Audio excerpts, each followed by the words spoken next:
이렇게 제가 연구한 것들을 서로 이렇게 나눌 수 있어서 너무 감사합니다. 또 코센 또 이렇게 관계자분들께 진심으로 감사드리고요. 또 세상이 굉장히 좁은 게 우리 한민준 박사님하고 여기 세인주디에서 같이 일할 때 같이 커피 마시고 피곤할 때마다 같이 농담도 하고 그랬는데 또 여기서 이렇게 같이 만나게 될 줄은 정말 몰랐습니다. 저는 유니버시티 오브 센트럴 플로리다에서 박사 과정을 했고요. 박사 과정 하는 동안에는 알츠하이머스 디지즈의 그 홀마커라고 할 수 있는 그 아밀로이드 프리커서 프로틴이 어떻게 휴먼 뉴럴 스템셀의 디퍼런시에이션에 영향을 미치는지를 연구를 했습니다. 제가 연구하던 당시에는 주로 아직 그 IPS나 그런 기술들이 발달되지 않았었기 때문에 일반적으로 이제 뉴럴 스템셀을 휴먼 뉴럴 스템셀을 이렇게 트랜스플란테이션 해가지고 세라피로 사용하는 그런 방법들을 사용했었는데 그 당시에 가장 문제가 되는 게 뭐였었냐면은 트랜스플란테이션 된 휴먼 뉴럴 스템셀이 뉴런으로 디퍼런시에이션 되는 게 아니고 대부분 글라이아로 디퍼런시에이션 되기 때문에 요거에 대한 문제점들을 해결하기 위해서 저는 왜 그렇게 글라이아 디퍼런시에이션으로 가는지 그 분자 기작을 연구를 주로 했었고 박사과정 이후에 이제 포스닥 트레이닝으로는 샌디에고에 있는 버넴 인스티튜트에서 트레이닝을 받았는데 이때는 주로 이제 리덕스 스트레스, 특별히 S나이트로이슬레이션이라고 하는 그런 현상들이 어떻게 알츠하이머스 디지즈에 영향을 미치는지에 대해서 연구를 했고요. 그래서 실제적으로 그 P10이나 베이스 1과 같은 단백질들이 나이트로슬레이션에 의해서 조절을 받아서 뉴로널 셀 데스나 또 에이베라 디포지션이 증가되는 현상들을 발견했습니다. 그리고 최근에 들어서는 이제 멤피스 테네시에 위치한 세인트 칠드런 리서치 하스피털에서 사이언티스트로 일을 하고 있고요. 지금은 주로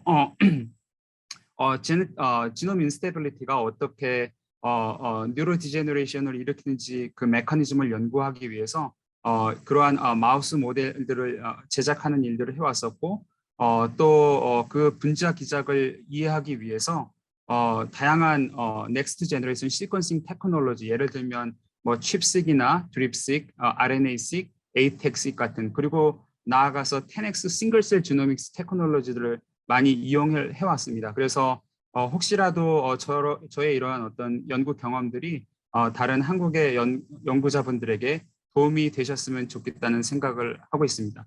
그러면은 이제 곧바로 제가 오늘 발표할 내용으로 들어가도록 하겠습니다. 제가 오늘 발표할 내용은 사실은 최근에 사이언스 어드밴스스에 어셉트된 내용을 주로 발표하려고 하는데요. 그래서 개인적으로도 기쁘고 또 영광이기도 합니다.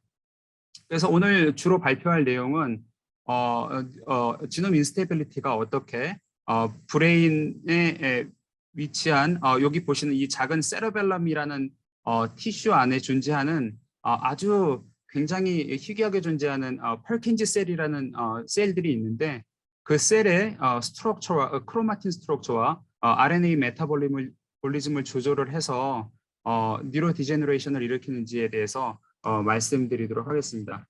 그러면 먼저 간단하게 해서 어떻게 그 DNA 데미지나 리페어 프로세스가 신경계의 어떤 그 디벨롭먼트나 또 머추레이션에 영향을 미치는지를 말씀을 드리려고 하는데요. 보시는 것처럼 굉장히 다양한 DNA 데미지 소스들이 있는데 그 중에서 오늘은 특별히 그 주로 이제 머추럴 너브 시스템에 영향을 미치는 그 R 루프나 스프라이싱 디펙트 같은 트랜스크립션 어소시에이티드 DNA 데미지가 어떻게 뉴로 디제너레이션을 일으키는지 그 부분에 집중을 해서 말씀을 드리도록 하겠습니다. 그래서 이러한 신경계가 건강하게 유지되기 위해서는 앞서 말씀드린 다양한 소스의 어떤 DNA 데미지들이 그 브레인 안에서 적절하게 이렇게 리페어가 되는 과정들을 겪어야 되는데 예를 들어서 이러한 어떤 브레인 그 DNA 리페어의 어떤 팩터들이 딜리션이나 뮤테이션과 같은 이런 것들 때문에 적절하게 그 작동을 하지 않게 되면은 체내에 여러 가지 다양한 문제들을 일으키게 됩니다. 특별히 그 DNA 리페어 시스템 중에 홀마이크라고 할 수 있는 그 ATM을 먼저 예를 들어서 말씀을 드리려고 하는데요. 이 ATM이 딜리션이나 뮤테이션에 의해서 문제가 펑션을 하지 않게 될 때는 휴먼의 경우에 있어서는 보시는 것처럼 뉴로 디제너레이션이나 또 캔서 프리디파지션 그리고 이뮨 디펙트 같은 다양한 병리학적인 문제들을 일으키게 됩니다.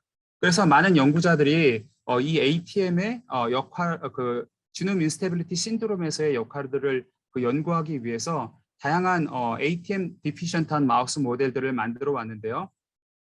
그런데 문제는 뭐냐면 이렇게 많은 수의 ATM 디피션 마우스 모델들이 만들어졌지만 굉장히 신기하게도 굉장히 심각한 뉴로 디제너티브 디시즈 어떤 피노타입은 마우스 모델에서 발견되지가 않았습니다. 그래서 제가 이 프로젝트를 시작하면서 가졌던 가장 큰 질문은 뭐였냐면 과연 이 ATM 싱글 넉아웃 마우스 모델이 정말 그 ATM DNA 데미지가 어떻게 뉴로 디제너레이션을 일으키는지 하는 그런 분자 기작들을 이해하는데 좋은 모델 시스템인지 아닌지에 대해서 의심을 갖게 되었고, 그래서 제가 이제 그 하이포시스를 세운 게 이 브레인이 굉장히 그 지노 톡식 스트레스에 대해서 리지스턴트 하기 때문에 그러면 이 ATM 싱글 넉아웃은 굉장히 그 이런 지노 톡식 스트레스가 약하기 때문에 다양한 컴파운드 지네틱 뮤테이션을 만들면 브레인 안에서 제노톡식 스트레스가 증가하기 때문에 혹시 퇴행성 신경 질환의 여러 가지 그런 피노타입들을 발견할 수 있지 않을까 해서 보시는 것처럼 ATM, APTX, ATM 8번 더블 넉아웃 컴파운드 뮤턴트 마우스를 만들었습니다. 그래서 이 더블 넉아웃 마우스에서는 말씀드렸던 것처럼 더블 스트랜드 DNA 브레이크 리페어 시스템하고 싱글 스트랜드 DNA 리페어 시스템이 모두 정상적으로 작동하지 않아서 브레인 전체에서 굉장히 제노톡식 스트레스가 높은 그런 상태를 갖고 있는 마우스 모델을 만든 것입니다. 그래서 처음에 이 컴파운드 뮤턴트를 만든 다음에 이렇게 DNA 리페어 시스템이 정상적으로 작동하지 않을 때 혹시 브레인 스트럭처나 아나토미에 어떤 변화들이 있지 않을까 해서 다양한 히스톨로지 방법들을 이용해서 체크를 했지만 브레인의 어떤 아나토미나 어떤 브레인 스트럭처에는 전혀 변화가 없었습니다. 그러나 흥미롭게도 시간이 지나면서 굉장히 점진적으로 뉴로로지컬한 어떤 뉴로디제너티브 페노타입이 보이기 시작했는데요. 예를 들어서 한 7개월째부터 뒷다리를 이렇게 높이 드는 하이스태핑의 어떤 피노타입을 보이고 계속해서 이런 뉴로 디제너레이션이 축적되면서 1년 정도 지나면서는 정상적으로 걷지 못하는 대표적인 ATX야 피노타입을 보여주었습니다. 보시는 것처럼 이 ATM 싱글 넉아웃 마우스는 어떤 행동에 전혀 변화를 볼 수가 없지만은 보시는 것처럼 ATM, APTX 더블 넉아웃을 만들었을 때는 정상적으로 걸을 수 없는 ATX야의 어떤 굉장히 티피컬한 피노타입을 보여주는 것을 확인할 수 있었습니다. 그리고 흥미롭게도 ATM 8번 더블 넉아웃에서도 동일하게 ATX야의 어떤 특징을 발견할 수 있었습니다. 그래서 저희가 이런 ATX야의 어떤 피노타입을 발견했기 때문에 일렉트로피지올로지는 어떻게 변화가 되는지 확인하기 위해서 세러벨럼에다가 인비버 어웨이크 레코딩 챔버를 장치한 다음에 그 세러벨럼 안에서 어떤 전기 생리학적인 변화들이 어떻게 일어나는지를 확인해 보고자 하였습니다. 그래서 첫 번째 확인한 것은 뭐냐면 액션 포텐셜이 얼마나 제대로 일어나는지를 확인했습니다. 그럴 때 보시는 것처럼 에버리지 파이링 레이시 더블 넉아웃 컴파운드 뮤턴트에서는 굉장히 심각하게 줄어든 것을 확인했고요. 여기 또 저희가 확인한 게 뭐였냐면 IS Coefficient of Variation이라고 해서 이 액션 포텐셜이 만들어지는 그런 패턴들이 얼마나 이렇게 일레귤러한지 불규칙적으로 만들어지는지 하는 것들을 확인했을 때 보시는 것처럼 컴파운드 뮤턴트에서는 액션 포텐셜이 굉장히 불규칙적으로 만들어져서 굉장히 이러한 부분 때문에 정상적인 걸음걸이를 걸을 수 없는 그런 ATX야 피노타입이 마우스에서 발견될 수 있었다는 것을 확인할 수 있었습니다. 그래서 그러면 이러한 ATX야의 어떤 ATX야가 왜 일어나는지 분자 레벨에서 그 메커니즘을 확인하기 위해서 10개월 된 와일드 타입과 ATM, APTX, 더블 노크아웃, 세러벨럼 티슈를 이용해서 토럴 RNA-seq 어널리시스를 했습니다. 그래서 보시는 것과 같이 unsupervised 히트맵 어널리시스를 보실 때 진 익스프레션 프로파일이 와일드 타입에 비해서 이 더블 노크아웃에 있어서 굉장히 큰 변화가 일어나는 것들을 확인할 수 있었고요. 보시는 것처럼 이제 또 볼케이노 플랫 어널리시스를 통해서 익스프레션이 어떤 변화들을 확인했는데 보시는 것처럼 ATX와 직접적으로 관계되어 있는 ITPR1과 KCNC2와 같은 진 익스프레션이 크게 감소하였고 그러나 동시에 GFAP 같이 뉴로 인플레이션에 관계된 진의 익스프레션은 굉장히 증가된 것을 발견할 수 있었습니다. 그래서 이러한 어떤 RNA-seq 데이터를 통해서 DNA, 크로닉 DNA 데미지가 있을 때 이로 인해서 ATX에 관련된 유전자 그리고 뉴로 인플레이션에 관련된 유전자들의 변화들을 통해서 ATX가 일어날 수 있다는 사실들을 발견하게 됐습니다. 그리고 이러한 RNA-seq 데이터를 훨씬 더 한 걸음 더 나아가서 이게 밸리데이션 하기 위해서 세레벨러 호미오스테시스에 관계되어 있다고 알려져 있는 그 캐심 채널인 ITPR1의 익스프레션을 이뮤노플루어스 스테이닝 방법을 이용해서 체크해 봤습니다. 보시는 바와 같이 와일드 타입과 ATM 싱글 너크아웃에서는 이런 ITPR1 익스프레션 레벨의 변화가 전혀 없지만 보시는 것처럼 ATM과 APTX, ATM 팔프1 더블 너크아웃 뮤턴트에서는 ITPR1 익스프레션 레벨이 세레벨럼 펄키지 뉴런에서 크게 줄어든 것을 확인하실 수가 있습니다. 따라서 이러한 결과들을 통해서 볼 때 크로닉 DNA 데미지가 일어났을 때 이로 인해서 세레벨러 호미오스테시스가 굉장히 얼리 스테이지부터 저해를 받아서 결국 ATX와 같은 뉴로 디제너러티브 디지즈를 일으킬 수 있다는 것들을 확인할 수가 있었습니다. 그래서 지금까지 결과를 바탕으로 했을 때 컴파운드 뮤턴트에서 크로닉 DNA 데미지가 증가되고 이로 인해서 정상적인 진 익스프레션의 조절이 저해됨으로써 이제 ATX가 일어날 수 있다는 것들을 저희가 확인을 했는데 그렇지만 이런 복잡한 생물학적인 어떤 메커니즘들이 어떻게 타이트하게 조절되는지는 알 수가 없었는데요. 최근에 그 트레시니가 네이처에 발표한 페이퍼를 보면 DNA 데미지에 의해서 생긴 트랜스크립션 포징이 스프라이스점 디스플레이스먼트와 또 제노톡식한 알루프 제너레이션을 증가시키고 이로 인해서 논 캐노니컬한 ATM 시그널링을 액티베이션 시켜서 결과적으로 체내에 굉장히 비정상적인 RNA 스프라이싱 디펙트를 일으킨다는 것들을 보고를 하였습니다. 그래서 이 논문에서 보면은 힐라셀을 그 UV에 익스포즈 시켰을 때 그 DNA 데미지로 인해서 그 세포 내에서 굉장히 비정상적인 에버런트 RNA 스프라이싱 이벤트가 전반적으로 증가했고 흥미롭게 그 중에 한 절반 정도는 ATM 시그널링 디펜던트한 매너로 RNA 스프라이싱 디펙트가 일어나는 것들을 확인했습니다. 물론 이 데이터가 저기 셀 컬처 모델 시스템에서 나온 데이터이기 때문에 인비보에서도 동일하게 적용될지는 알 수가 없었지만 그럼에도 불구하고 이 본 논문의 중요성이라고 할 수 있는 것은 ATM 시그널링 패스웨이가 얼터너티브 스프라이싱과 또 알루프 포메이션을 조절할 수 있다는 어떤 근거가 되는 논문이었기 때문입니다. 그래서 이러한 논문에 기초를 해서 제가 제작한 컴파운드 뮤턴트에서 마우스 뮤턴트에서 과연 RNA 스프라이싱의 디펙트가 일어나는지를 RMES라는 소프트웨어를 이용해서 분석을 하였습니다. RMES는 대표적인 RNA 스프라이싱을 분석하는 패턴을 분석하는 소프트웨어이고요.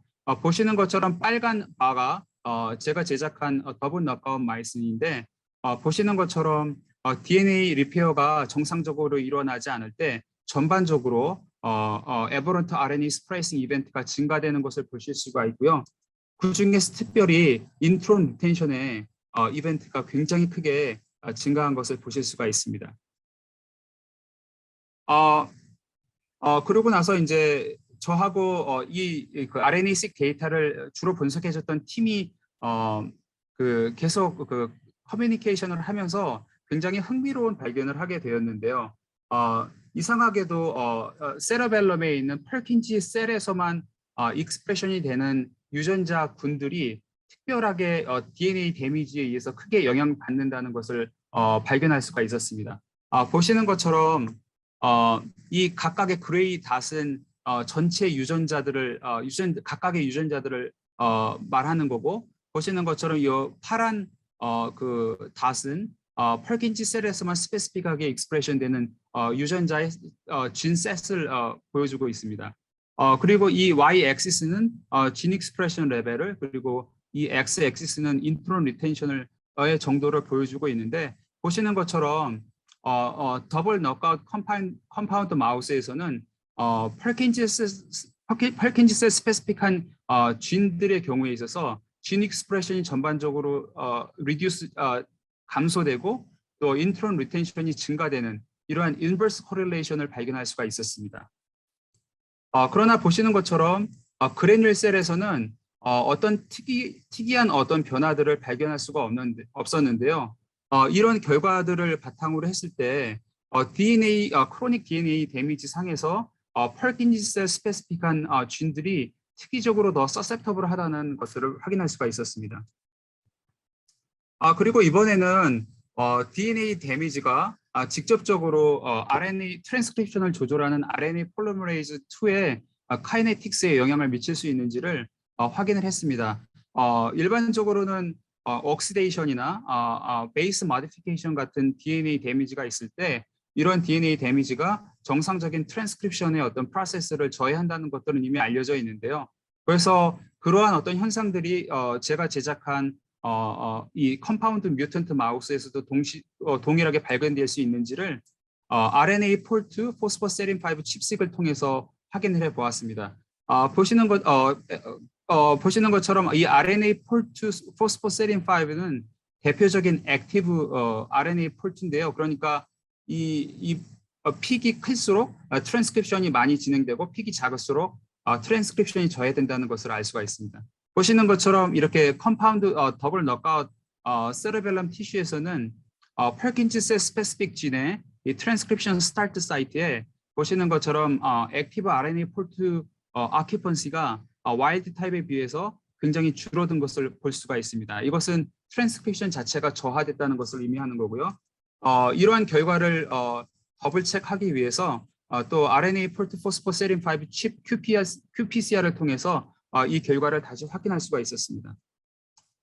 이제는 제가 제작한 DNA 리페어 시스템이 작동하지 않은 컴파운드 뮤턴트에서 이 R 루프가 어떻게 조절이 되는지에 대해서 말씀을 드리도록 하겠습니다. 이 R 루프는 RNA, DNA 하이브리드와 또 이렇게 이렇게 제거되어 있는 싱글 스트랜드 DNA 브레이크, 싱글 스트랜드의 어떤 스트럭처 전체를 RNA의 R 루프라고 얘기를 하고 있고요.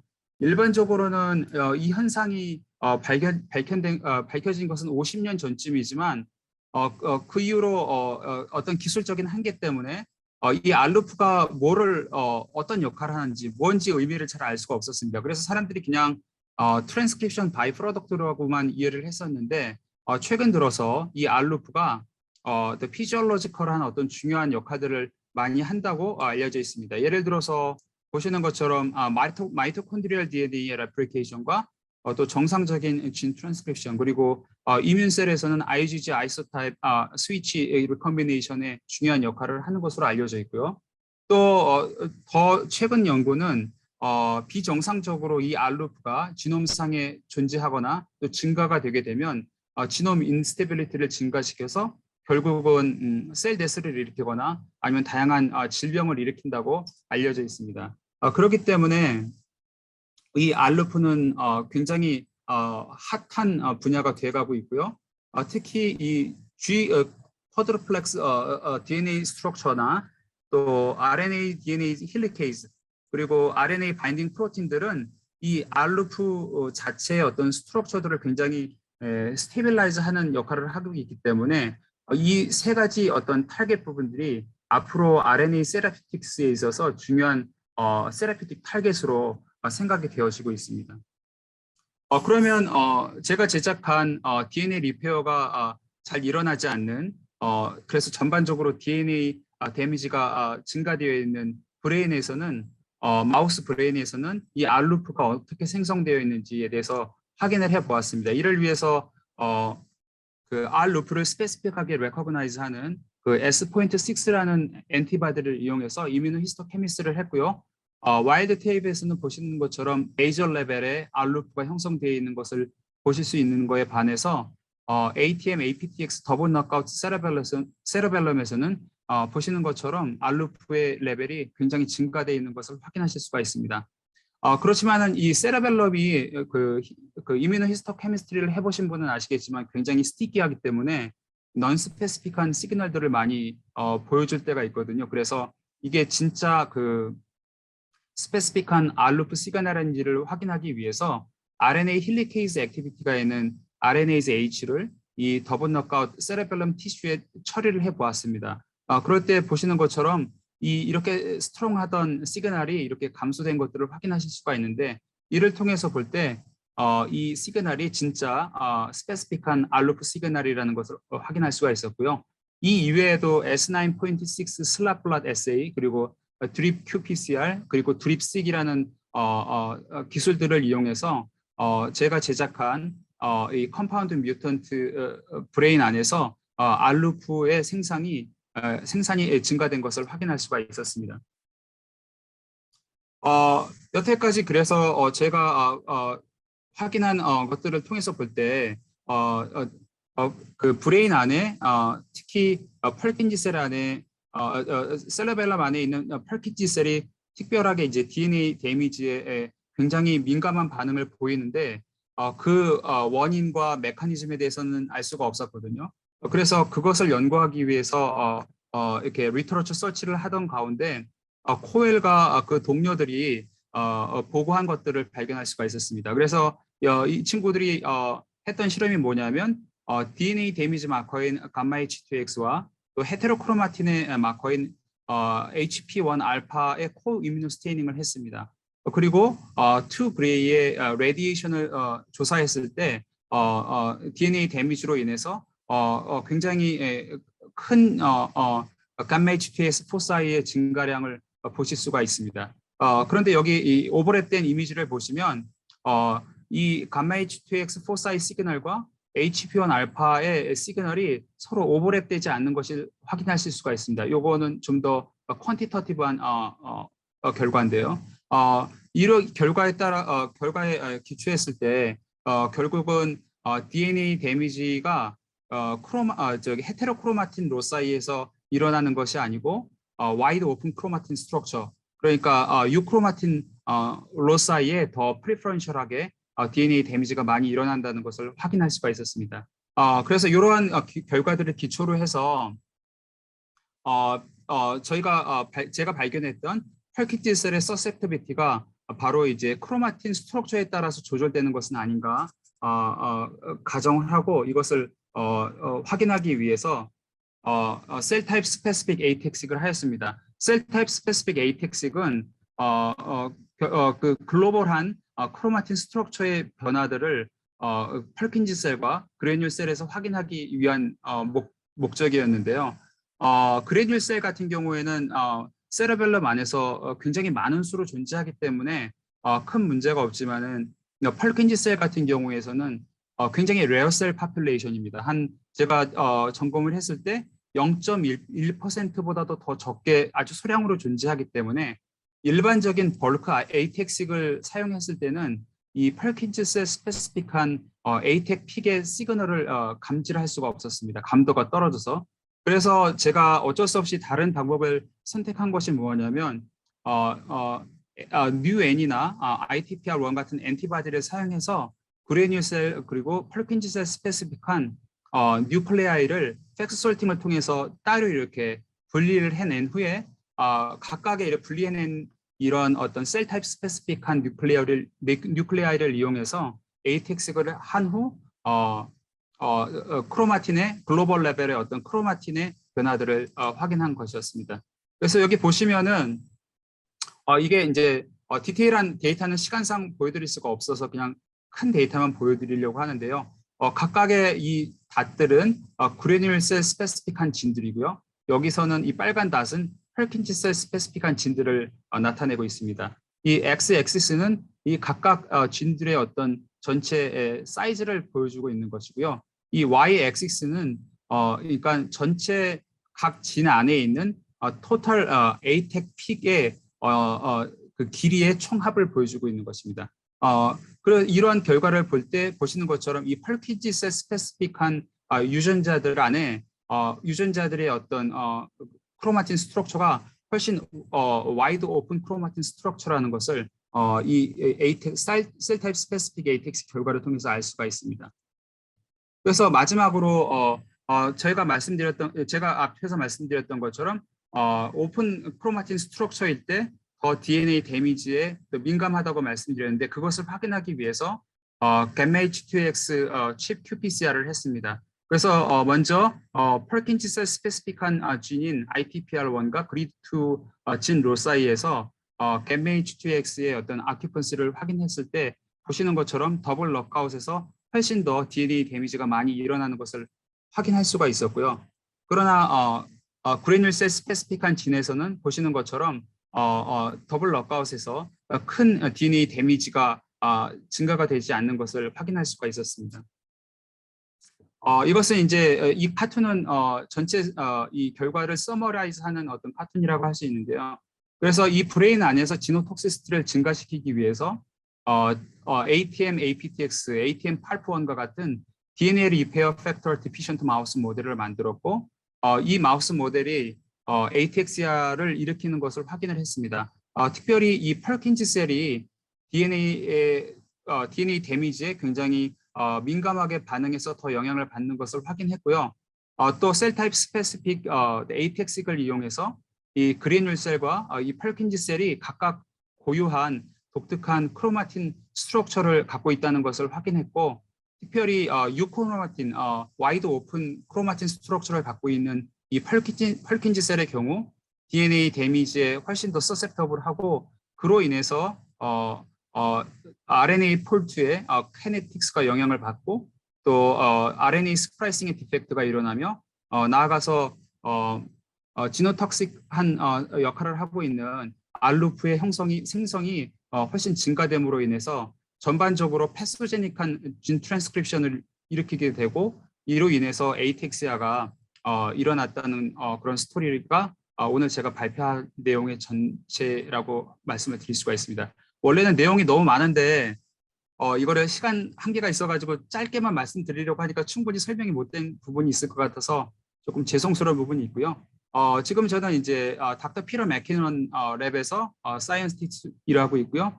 피터 맥키넌은 DNA 데미지, 리페어 그리고 뉴로 디제너레이션에서 가장 리딩하고 있는 사이언티스트 중에 하나고요. 이분들은 저희 랩 친구들이고 특별히 RNA-seq 데이터를 분석해준 이 팀 쇼라는 친구가 중간에 결정적인 어떤 사이언티픽 인풋을 줘서 전체 스토리를 아주 매끄럽게 이어갈 수 있도록 큰 도움을 주었습니다. 이 친구는 지금 USF의 패컬티로 가 있고 지금도 저희랑 같이 콜라보레이션을 하고 있습니다. 제가 이렇게 바라기는 이렇게 청중분들 이렇게 컨빈스 할 수 있었으면 좋겠고요. 질문을 해주시면 성실하게 답하겠습니다.